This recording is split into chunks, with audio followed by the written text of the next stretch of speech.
En una comunidad de menos de 70 habitantes, una noche de abril cambió la idea misma de seguridad.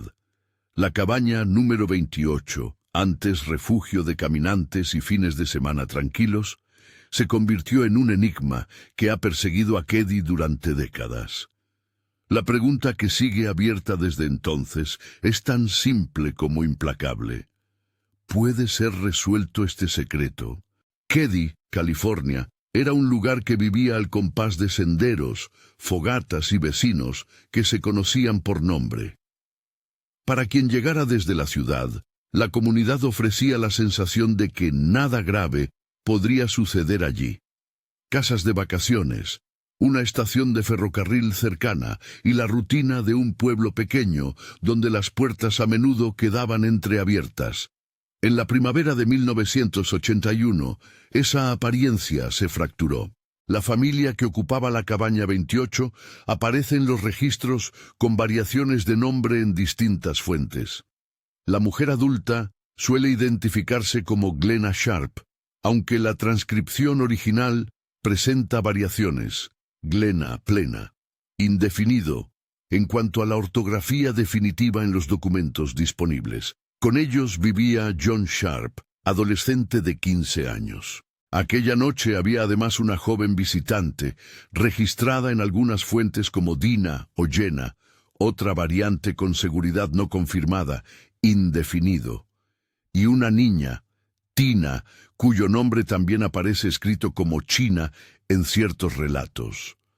Frente a la confusión de letras y testimonios, lo cierto es que había, según informes policiales, 3 personas encontradas sin vida y una desaparecida, y la comunidad quedó marcada por la ausencia de respuestas. Antes de esa madrugada, los Sharp eran vecinos habituales en la comarca. Trabajos ocasionales, conversaciones en la gasolinera, familias que compartían comidas en veranos y se apoyaban en pequeñas emergencias. No se hablaba de enemigos.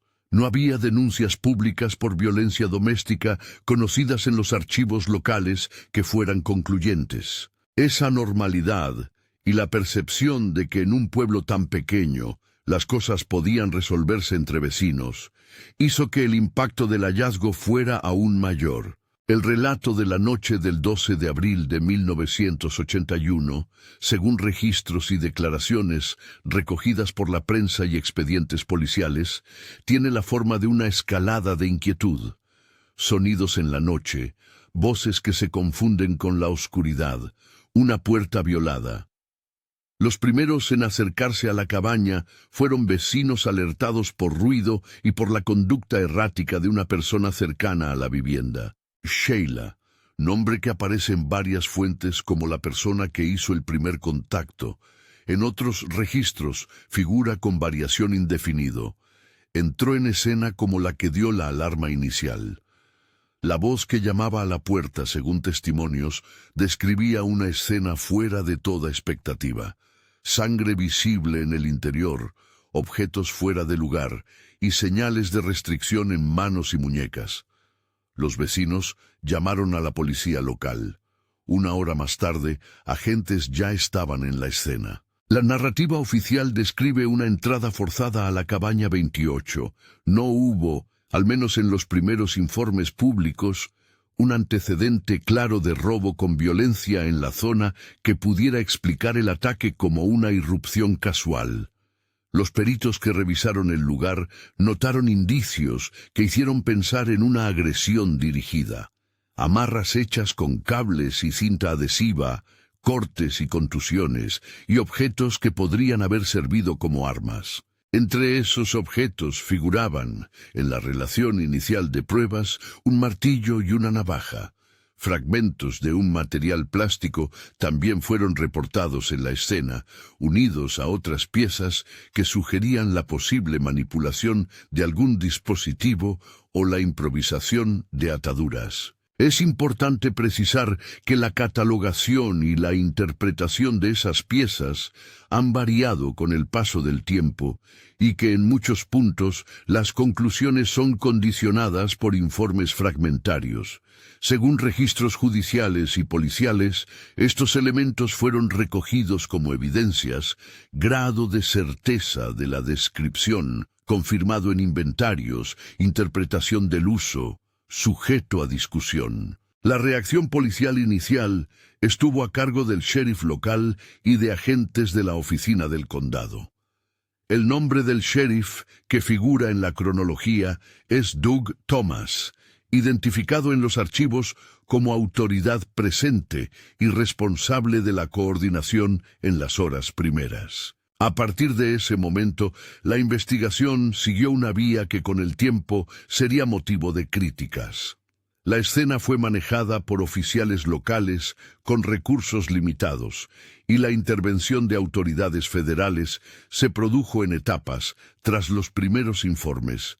El FBI y más tarde oficinas del Departamento de Justicia fueron convocadas para apoyar la pesquisa, pero la coordinación entre jurisdicciones y la documentación de pruebas sería uno de los ejes de controversia que acompañan el caso. El panorama forense de aquella madrugada es, en las crónicas, un mosaico de datos inquietantes y lagunas. Las amarras en manos y muñecas fueron interpretadas por peritos como indicio de subyugación. Los cortes y contusiones como síntoma de lucha o sometimiento. La presencia de sangre distribuida por distintas habitaciones como prueba de desplazamiento de los agresores o, según otra interpretación, de maniobras para ocultar rastros. Al conjugar estos elementos, algunos investigadores plantearon la hipótesis de la intervención de más de un agresor. Esa lectura se apoyó en la diversidad de tipos de lesión y en la cantidad de objetos hallados que podían haber sido utilizados de maneras distintas. Sin embargo, debe reiterarse que la presencia de varios tipos de marcas no es una prueba irrefutable de múltiples atacantes. También puede obedecer a la improvisación de un solo agresor o a otros factores ambientales. Por eso, en cada paso de la narración, distinguir entre observación y suposición resulta esencial. Desde los primeros días, la atención pública y mediática sobre Keddie se intensificó. En una comunidad pequeña, el rumor crece en paralelo a la falta de certezas. Familias que habían compartido barrios comenzaron a desconfiar. Algunos vecinos declararon haber visto autos o personas extrañas en noches previas. Otros explicaron simplemente que nadie esperaba que algo semejante pudiera acontecer allí. La combinación de miedo y silencio es un material que alimenta teorías, y la investigación en Keddie pronto se fragmentó entre hechos comprobados y conjeturas. En las semanas siguientes, las líneas de investigación exploraron varios senderos. Entre las figuras que emergieron como personas de interés, aparece James, identificado en registros como ex-esposo de la mujer adulta encontrada en la cabaña. Su nombre fue objeto de pesquisa inicial, pero los informes del caso destacan la existencia de una coartada alegada y de elementos insuficientes para una acusación formal en ese momento. Otra línea apuntó hacia la familia Smart, vecinos con historia compleja en la zona. Martin Smart surge en los documentos como una figura que atrajo sospechas por comportamientos y por testimonios que lo ubicaban en proximidad a la escena, aunque muchas de esas afirmaciones permanecen en el terreno de la sospecha sin pruebas concluyentes. Justin Smart, identificado en algunas fuentes como un menor que habría sido sometido a técnicas de interrogatorio o hipnosis para recuperar recuerdos, constituyó otro foco de atención. La utilización de hipnosis u otras técnicas psicológicas en la investigación refleja la búsqueda de pistas en un caso con pocos indicios claros. Sin embargo, las declaraciones surgidas bajo hipnosis suelen tener problemas de fiabilidad y son clasificadas con cautela por expertos. Debe señalarse que cualquier referencia a confesiones o declaraciones recuperadas por ese medio está recogida en archivos con advertencias. Según informes, esas versiones son consideradas como piezas de evidencia circunstancial y no determinante, grado de certeza discutible. Además de individuos concretos, investigaron posibles conexiones con conductas delictivas organizadas o con visitantes ocasionales vinculados a delitos fuera de Keddie. Algunas hipótesis plantearon la posibilidad de un crimen oportunista por parte de forasteros, mientras que otras sostuvieron que un actor con conocimiento íntimo de la comunidad podría haber actuado. Cada hipótesis tuvo defensores y detractores entre los investigadores y los vecinos, pero ninguna logró imponerse con la contundencia necesaria para cerrar el caso en los años siguientes. Mientras tanto, la gestión de pruebas y la cadena de custodia empezaron a plantear interrogantes que con el paso del tiempo adquirirían mayor peso. En varias ocasiones, los expedientes muestran inconsistencias en la documentación de quién recogió qué evidencia y cuándo. Hay registros que sugieren que ciertos objetos fueron movidos o almacenados sin el procedimiento de registro que se espera en una escena de crimen. Estas omisiones abren una ventana de duda importante. Si una pieza clave no tiene una cadena de custodia clara, su valor probatorio se reduce drásticamente. La posibilidad de contaminación o manipulación accidental o deliberada es, por tanto, un factor que complica cualquier intento de resolver el caso con técnicas forenses posteriores. En paralelo con las críticas a los procedimientos, surgieron relatos de actores que, según allegados, pudieron tener conocimiento de detalles no difundidos. Algunas declaraciones privadas, testimonios informales y cartas ominosas llegaron a manos de investigadores o a los archivos, pero muchas quedaron en el territorio de la alegación. Según informes, circuló una carta atribuida a Martin Smart que contenía frases que algunos interpretaron como confesión. Otras fuentes señalan que existieron conversaciones con terapeutas en las que se mencionaron admisiones indirectas. Es crucial mantener la distancia entre la existencia de tales documentos o relatos y su validez como prueba. En muchas instancias, los documentos no pasaron por verificación pericial y, en consecuencia, se insertan en la historia como elementos polémicos, no concluyentes. El retrato que emerge al mirar las semanas y meses posteriores es el de una investigación que alternó entre avances puntuales y retrocesos administrativos. La llegada eventual de investigadores federales no limpió de inmediato las dudas sobre la conducción del caso. Por el contrario, la superposición de competencias y la pérdida de tiempo inicial terminaron siendo citadas por familiares y observadores como una de las fallas críticas. En comunidades pequeñas, donde la memoria colectiva pesa más que cualquier archivo, esas falencias se convierten en resentimiento y en una sensación de injusticia permanente. La dimensión humana de este proceso merece énfasis. Los familiares de las víctimas quedaron atrapados en una espera que se prolonga hasta hoy. Han vivido la frustración de ver pruebas no procesadas con la urgencia adecuada, la desesperanza frente a leads que no prosperaron y la angustia de creer que, a pesar de las sospechas, la verdad podría permanecer escondida. Algunos miembros de la comunidad optaron por reconstruir sus vidas lejos de Keddie, otros por permanecer cercanos a la memoria de los desaparecidos. Las cabañas, una vez símbolos de recreo, comenzaron a ser vistas como recordatorios dolorosos.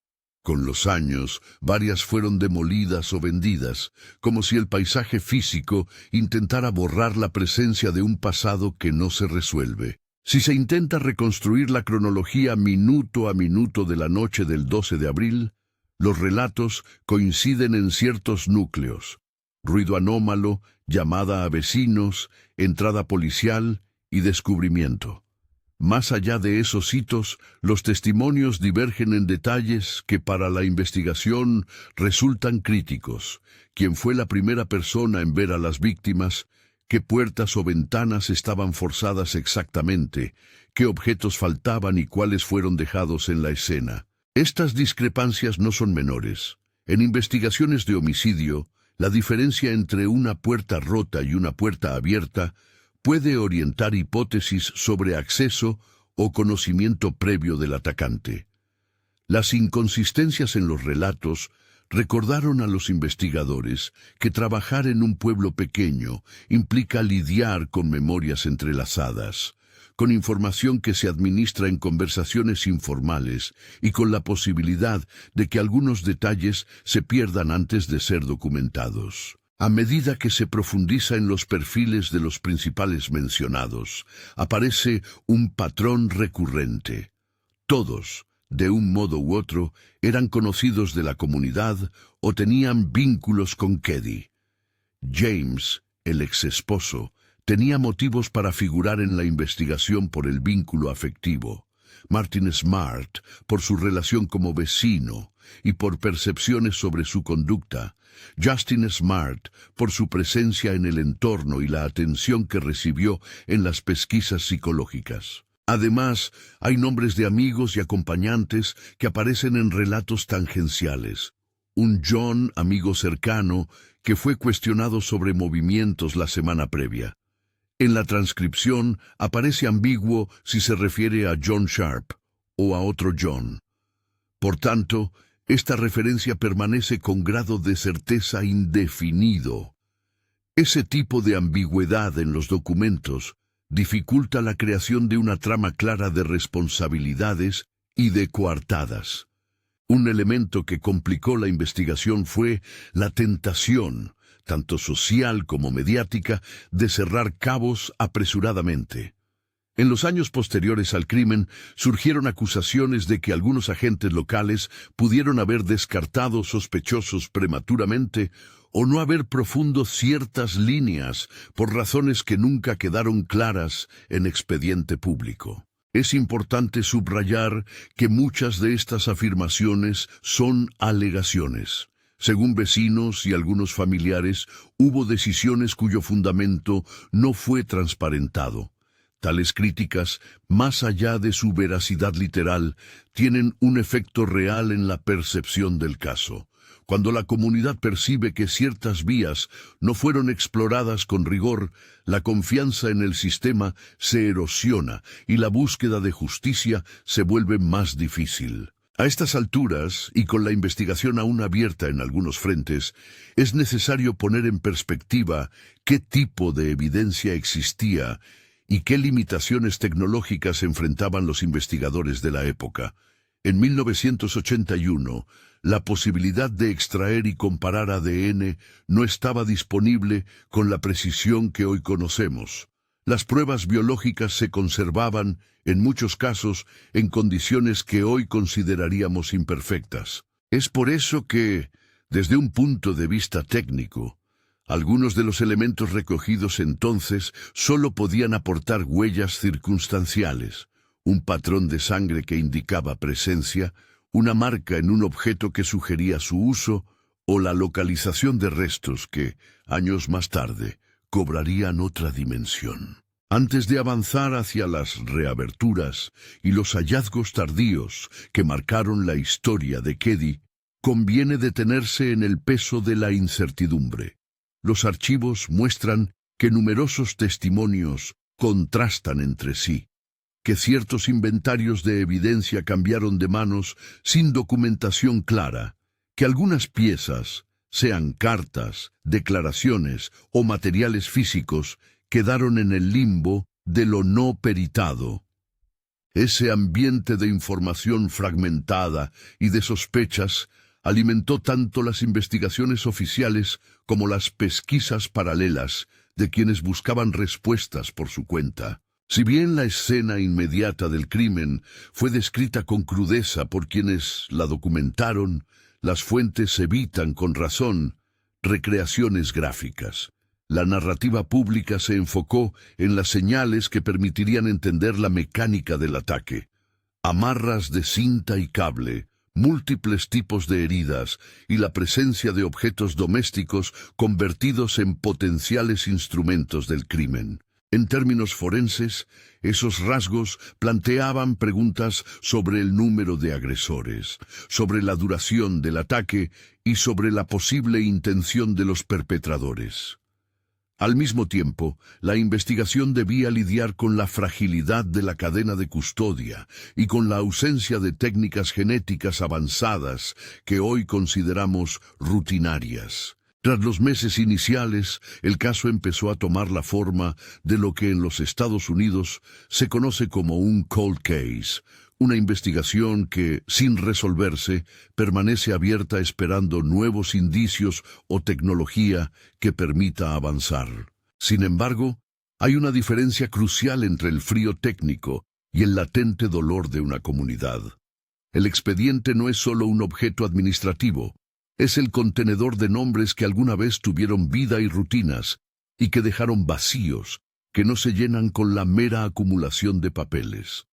Por eso, las críticas a la gestión del caso resonaron con fuerza. La sensación de que, además de fallas técnicas, hubo fallas humanas en priorizar con urgencia una búsqueda que debía ser exhaustiva. En los años siguientes, las pesquisas sobre posibles sospechosos se bifurcaron en rutas paralelas, una que insistía en investigar a personas del círculo íntimo, y otra que abría la posibilidad de visitantes ocasionales o criminales externos. En los expedientes aparece una mezcla de pruebas circunstanciales, testimonios, ubicaciones, antecedentes de violencia en algunos individuos, y de lagunas probatorias que impedían avanzar a cargos formales. Los defensores de ciertos sospechosos argumentaron coartadas o falta de pruebas directas. Los acusadores, por su parte, se apoyaron en patrones de conducta y en versiones privadas que circulaban entre vecinos. Pero la justicia penal exige más que sospecha. Exige prueba que, en muchos de estos casos, faltó o fue comprometida por el paso del tiempo. Al detenerse en perfiles individuales, es posible ver cómo la vida previa de los señalados se convirtió en parte del rompecabezas. Martin Smart, por ejemplo, fue referido en documentos como una figura compleja en la comunidad. Algunas declaraciones lo describen con conductas inquietantes. Otras lo presentan como un hombre que tenía problemas personales y que pudo ser malinterpretado. La carta atribuida a él, según informes, no fue sometida en su momento a peritaje caligráfico concluyente en el expediente público, lo que deja su veracidad en terreno incierto. James, el exesposo, enfrentó la presión pública y la sospecha, pero los registros no señalan una acusación judicial firme en la etapa inicial. Justine, como menor sometido a técnicas particulares de entrevista, ilustra el peligro de tomar testimonios frágiles como evidencia sólida. En todos los perfiles se siente la misma tensión, densidad de sospecha frente a escasez de pruebas concluyentes. A un nivel procedimental, las irregularidades en la cadena de custodia y en el tratamiento de la escena generaron consecuencias que hoy son más notorias gracias a los avances forenses. El movimiento de objetos no documentado, el almacenamiento sin registros completos y la falta de una documentación fotográfica exhaustiva en algunos momentos son fallas que disminuyen la utilidad de evidencia física para análisis modernos. Cuando, décadas después, se intentaron aplicar técnicas de genética forense, esos vacíos se convirtieron en límites reales para obtener resultados definitivos. La percepción general en la comunidad, alimentada por estas lagunas, fue la de que una oportunidad para encontrar respuestas se perdió en el manejo inicial. Sin embargo, la historia no quedó congelada en 1981. Con el tiempo aparecieron elementos que reabrieron interrogantes y en algunos casos ofrecieron nuevas pistas. Antes de profundizar en esos hallazgos, que incluyen descubrimientos en 1984, 2016 y 2018, es necesario subrayar la diferencia entre lo hallado en la escena original y lo recuperado años después. El valor probatorio varía, la conservación de evidencias cambia, y la interpretación de cada objeto depende del contexto en que fue encontrado y preservado. En el siguiente bloque exploraremos esas reapariciones en el expediente y lo que significan para la pregunta central: ¿puede ser resuelto este caso hoy?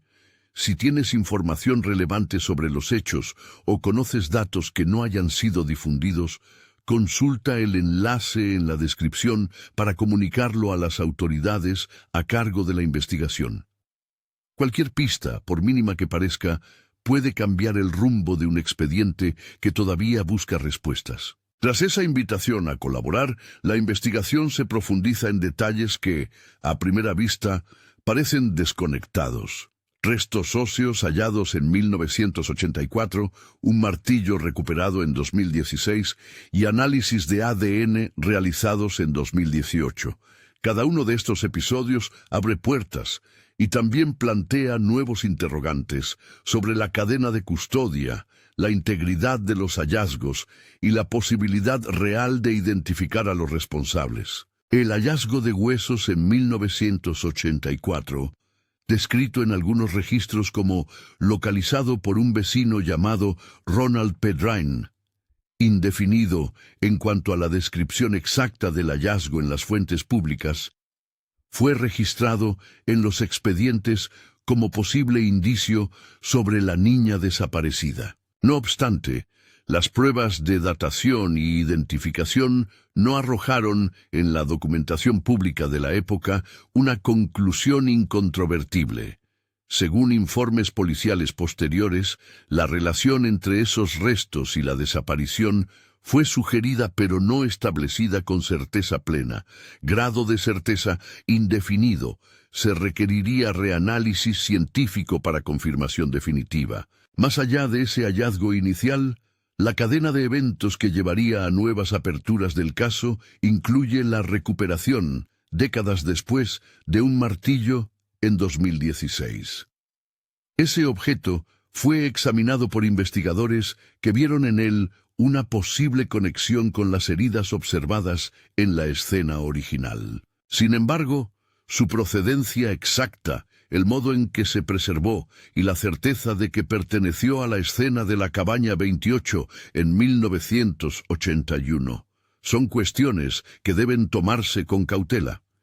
Según informes, la correlación entre el martillo y la evidencia original no estaba documentada de forma que permitiera una conclusión definitiva sin un análisis forense complementario.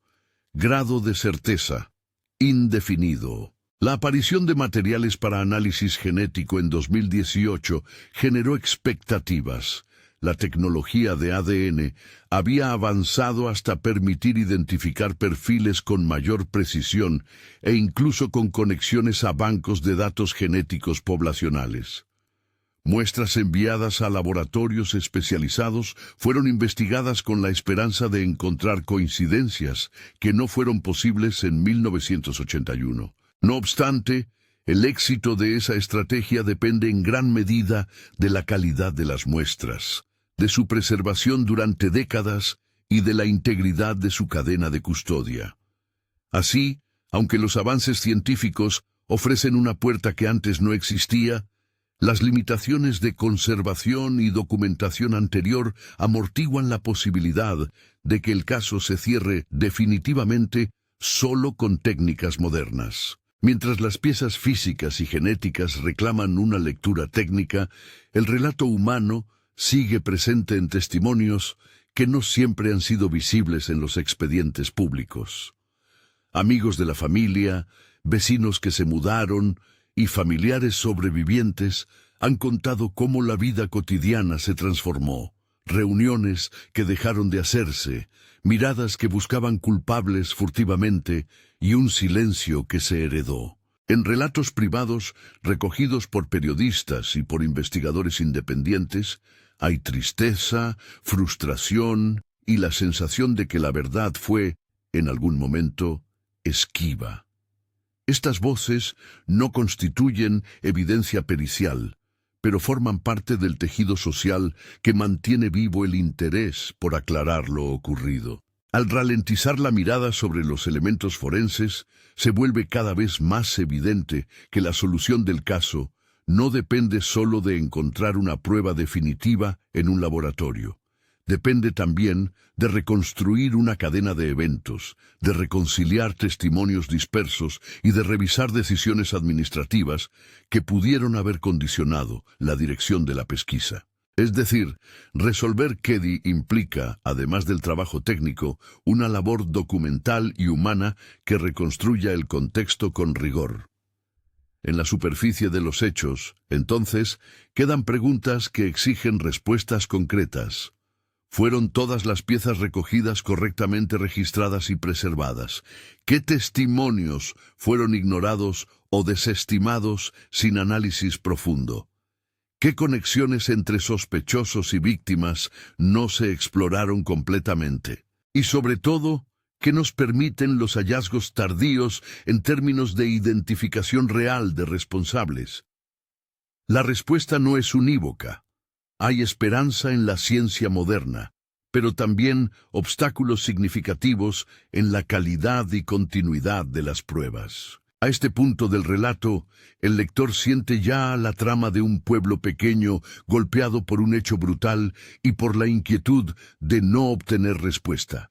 Se ha detallado la escena inicial, las reacciones de vecinos, la intervención policial y las primeras hipótesis. Se han presentado perfiles de sospechosos sin emitir juicios definitivos, y se han expuesto fallas procedimentales que abrieron fisuras en la investigación. Lo que queda por delante en la narración son los saltos en el tiempo que marcaron nuevos episodios.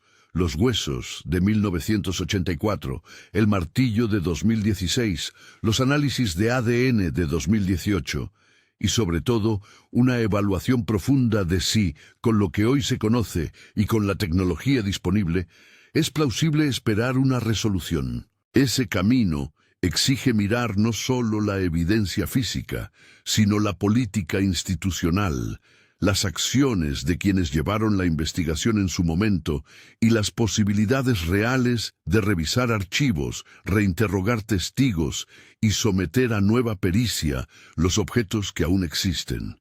Es ahí donde la historia hace una pausa antes de desplegar las reaberturas que podrían cambiarlo todo, o confirmar que muchos secretos siguen cerrados. Los hallazgos posteriores llegaron como pequeños temblores en una región que nunca recuperó la calma. En 1984, según registros y declaraciones difundidas en fuentes periodísticas, un vecino llamado Ronald Pedrine halló fragmentos óseos en un área boscosa cercana a Keddy. La vinculación de esos restos con la niña desaparecida fue sugerida por autoridades locales en distintas comunicaciones, pero la relación no se estableció de forma concluyente en los expedientes públicos, indefinido, en cuanto a identificación definitiva y datación científica. Esa incertidumbre dejó abierta la posibilidad de que los restos pertenezcan a Tina China, pero también alimentó el silencio oficial, sin pruebas de filiación genética que hubiesen sido cotejadas con seguridad. La comunidad recibió la noticia como una esperanza tibia que no logró cerrarse. Décadas después, la atención volvió a concentrarse en objetos materiales que emergieron de lugares inesperados. En 2016 fue reportado el hallazgo de un martillo que, para algunos investigadores y familiares, parecía corresponder al tipo de instrumento que podría haber causado ciertos daños observados en la escena original. El martillo fue conservado, examinado y descrito en informes posteriores como potencial evidencia ligada a la cabaña 28. No obstante, La cuestión clave volvió a ser la misma. ¿Existía una cadena de custodia demostrable entre la escena de 1981 y ese objeto en 2016? Según documentos y declaraciones disponibles, la conexión no estaba suficientemente documentada para considerarla probatoria sin peritajes adicionales, grado de certeza indefinido. Aún así, la recuperación del martillo reactivó la labor de investigadores independientes y de algunos funcionarios que veían en él una puerta para reabrir análisis forenses con técnicas modernas. Fue en ese contexto que, en 2018, oficinas relacionadas con la investigación enviaron muestras para análisis de ADN a laboratorios con capacidades avanzadas. La esperanza se ancló en que la genética forense contemporánea pudiera ofrecer lo que faltó hace décadas: un perfil identificable, un lazo con alguna base de datos o una correspondencia que apuntara hacia un sospechoso concreto. No obstante, la eficacia de ese intento depende de variables técnicas y administrativas: la preservación de las muestras, la contaminación potencial y el registro de cómo y cuándo cada elemento fue recolectado y almacenado.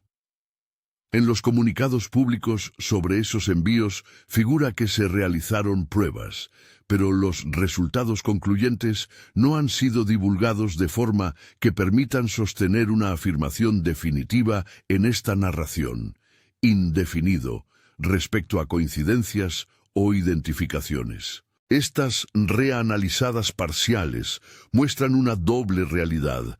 Por un lado, la ciencia ha avanzado enormemente. Técnicas como la secuenciación masiva, el análisis de ADN degradado y la genealogía genética han resuelto casos que parecían perdidos. Por otro lado, los casos antiguos cargan con la sombra de procedimientos imperfectos, evidencias mal embaladas, registros incompletos y manipulaciones no documentadas que reducen la utilidad de hallazgos tardíos. ¿En qué confluyen ambas realidades? Hay material que podría ser valioso si su integridad se confirma, y hay lagunas que, si no se subsanan, seguirán impidiendo una resolución concluyente. Más allá de la química y la estadística, la historia humana siguió desarrollando capítulos de dolor y reclamo. Familiares y vecinos exigieron transparencia y criticaron decisiones que, en su opinión, entorpecieron la búsqueda de la verdad. Testimonios públicos y privados describen noches interminables, la sensación de haber sido ignorados en ciertos momentos críticos y la percepción de que la investigación careció de la persistencia que un crimen de esa magnitud demandaba. Algunas de esas voces señalaron nombres y acciones específicas. Otras solo hablaron del vacío permanente. Los efectos son concretos: familias fracturadas, recuerdos que se convierten en sospechas y la transformación de un paisaje antes amable en un escenario marcado por la desconfianza. En el frente institucional, la superposición de competencias entre el sheriff del condado, el FBI y, en algunos momentos, el Departamento de Justicia generó un laberinto de responsabilidades. La coordinación interinstitucional es vital en casos complejos, pero cuando la comunicación falla o la documentación se fragmenta, el resultado es un expediente con agujeros que se abren y se cierran sin que nadie aporte un cierre definitivo. Investigadores citados en diversos informes, entre ellos figuras mencionadas en archivos como Dr. Jerry Dash y Mike Genberg, participaron en alguna etapa de la pesquisa, así como el investigador Greg Wood en revisiones posteriores. Sus contribuciones aparecen en documentos públicos y entrevistas, pero la narrativa oficial permanece incompleta en varios puntos. Ese mosaico hace que la evaluación de la solvabilidad del caso requiera no solo una mirada técnica, sino también una auditoría administrativa que clarifique qué se hizo, cuándo y por quién. ¿Cuáles son hoy, en términos concretos, las barreras para resolver Keddy? Primero, la degradación y la posible contaminación de evidencia biológica. El ADN es una herramienta poderosa, pero su utilidad depende de conservación y de procedimientos sistemáticos desde el primer momento. Segundo, los vacíos en la cadena de custodia. Objetos sin registro fiable pierden su valor probatorio ante un tribunal. Tercero, la calidad de los testimonios. Recuerdos huérfanos de documentación, entrevistas realizadas con técnicas ya cuestionadas, como la hipnosis en el caso de Justin Smart, otorgan información de baja confiabilidad. Cuarto, la resistencia institucional o la falta de prioridad en casos antiguos puede impedir la reasignación de recursos necesarios para una investigación reabierta exhaustiva. Y quinto, la dificultad legal y ética en el uso de bases de datos genéticos comerciales para genealogía forense, que ha sido tema de debate público y regulatorio en años recientes. Y sin embargo, ¿qué factores favorecen la posibilidad de avance? En primer lugar, la evidencia física que sí permanece, incluso si fragmentaria. Objetos como el martillo, piezas plásticas y muestras biológicas conservadas pueden ofrecer, si su origen y custodia se clarifican, información valiosa. En segundo lugar, la tecnología. Laboratorios modernos cuentan con métodos para extraer perfiles a partir de materiales degradados y comparar huellas genéticas con enormes bases de datos, cuando hay acceso legal a ellas. En tercer lugar, la persistencia de investigadores y periodistas que reabren expedientes, revisan archivos olvidados y buscan testigos dispersos. Y en cuarto lugar, la presión pública y la voluntad de los familiares. Casos que permanecen en la esfera pública suelen tener más posibilidad de reabrirse con recursos y atención. Al evaluar la probabilidad de resolución, es útil separar caminos tácticos de probabilidades prácticas. Tácticamente, las acciones necesarias serían una auditoría completa de la evidencia física para establecer la cadena de custodia y la integridad de muestras, la priorización de peritajes genéticos con laboratorios de referencia, la utilización, cuando sea posible y legalmente procedente, de genealogía forense para identificar parentescos, la revisión de testimonios con técnicas modernas de entrevista y la recolección de cualquier prueba testimonial que no haya sido documentada o que pueda haber surgido con el paso del tiempo. Y finalmente, la coordinación entre agencias para consolidar una línea investigativa única y transparente. En términos prácticos, la efectividad de esos pasos depende de recursos, de cooperación institucional y de la existencia real de material biológico viable. Otro aspecto crucial es el legal. Asesinar no prescribe, por lo que, si una prueba convincente apareciera, el camino judicial seguiría abierto. No obstante, la falta de pruebas irrefutables, la muerte de testigos o sospechosos y el desgaste de la memoria colectiva son factores que hacen más difícil lograr una condena incluso con avances forenses.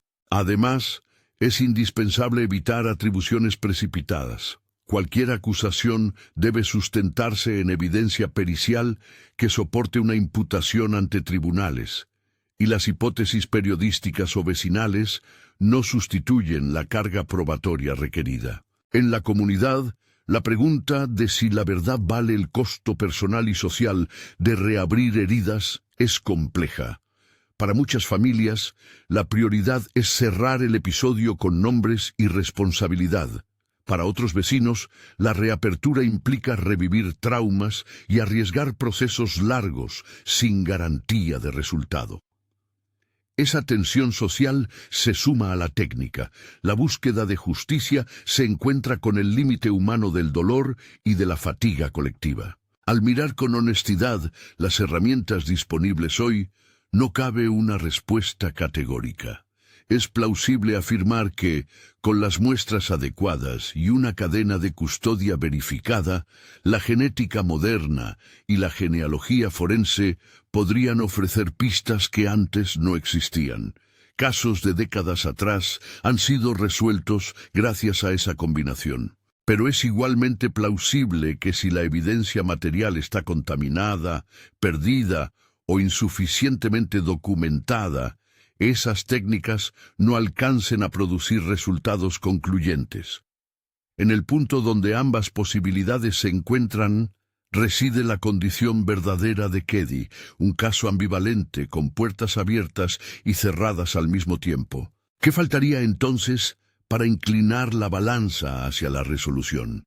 Primero, voluntad institucional para una revisión exhaustiva y transparente, con periodistas independientes y, si procede, auditores externos que verifiquen procedimientos.